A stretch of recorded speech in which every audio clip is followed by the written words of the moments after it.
If you have a PC, you need to try out this. Go to your wireless icon. So my wireless icon is here. You click on it. When you click on it, click on properties.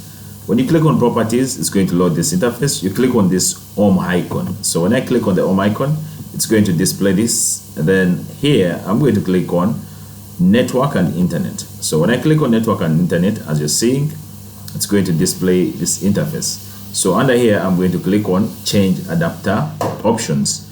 When I click on change adapter options, it's going to display a list, this list, so of network connections.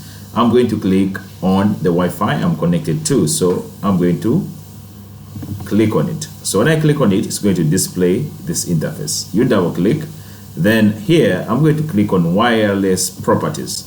When I click on wireless properties and I go to security, down here I have network security key. If I click on show characters, it's going to display the password of my Wi-Fi. So that's how you're able to reveal the password of your Wi-Fi.